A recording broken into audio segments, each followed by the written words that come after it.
Well, we know that once we do the walkable cities, we have to come to the bikeable cities as well. So under buildings and cities, here we look briefly at the biking infrastructure. It's ranked at number 59 by 2050 and has the potential to save 2.31 gigatons of CO2.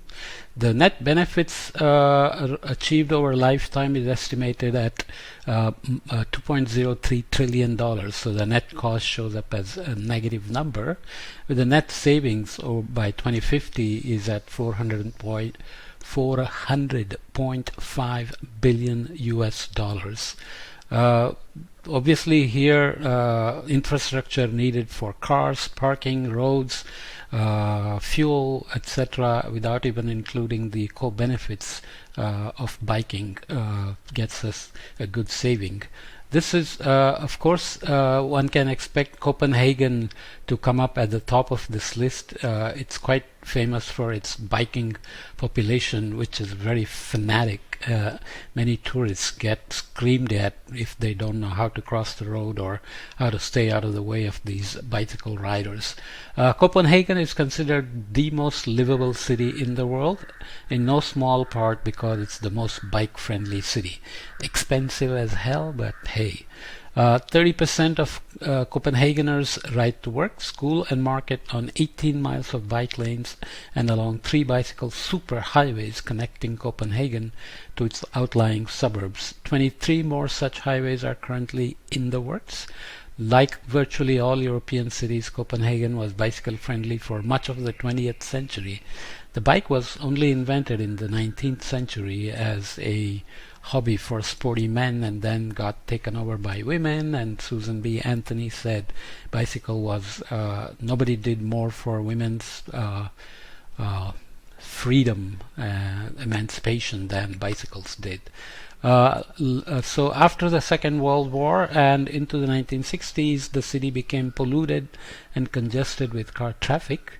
Citizens pushed back and reclaimed the city for biking. Today, the city is a testament to what bicycle infrastructure can do. So they keep on making more changes in terms of synchronizing the green lights for bicycle paths and for buses, so to reduce car traffic, and they also keep reducing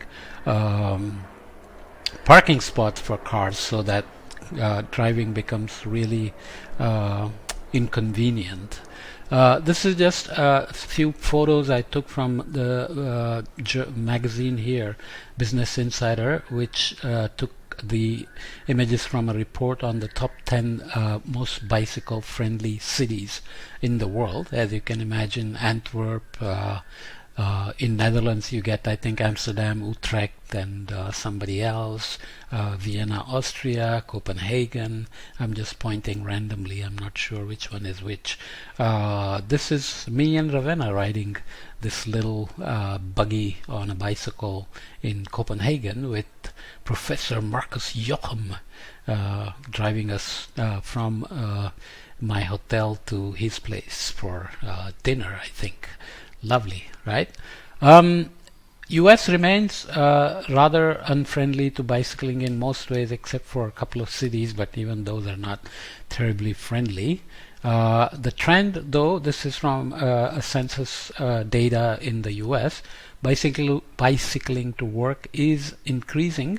15 large cities with the highest percentage, and you can see Portland, Oregon tops it, and it's still only at 6.1%, with Madison, Wisconsin being at 5.1, and so on down to Honolulu, Hawaii. So overall in the US is only 0.6% of the commute happening by or work. The bicycling to work is only at 0.6%. Washington DC is down here. New York is not even on this list. Nonetheless, there have been reports on how bicycling has become very popular because of COVID and the lockdowns, but of course that could be a very temporary thing. This is something I found here from the TomTom website. Traffic reduction during a period of national emergency related to coronavirus in selected cities as of March 2020. So you can see Milan, Paris. So this is traffic reduction. 85% reduction in traffic. That's pretty amazing, right?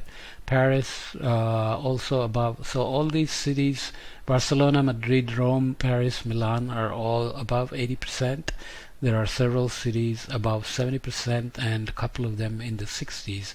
New York, US, and Moscow, Russia are in the 60s. So is this a permanent trend? We don't expect so, but if attempts are made to incentivize bike riding, maybe a large fraction will stick to biking, as the anxiety about riding crowded public transportations will probably last for a while.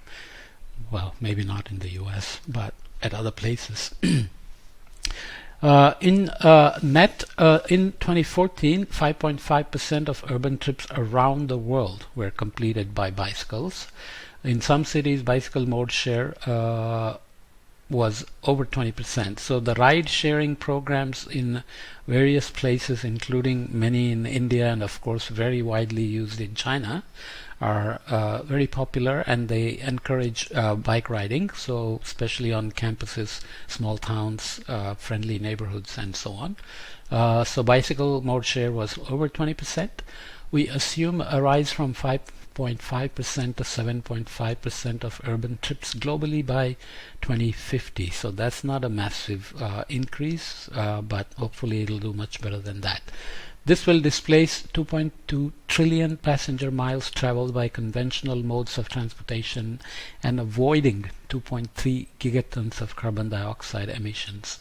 By building bike infrastructure rather than roads, municipal governments and taxpayers can realize $400 billion in saving over 30 years by 2050, and $2.1 trillion in lifetime savings, which is why the net cost shows up as negative $2.1 trillion. So, have you ridden a bike recently?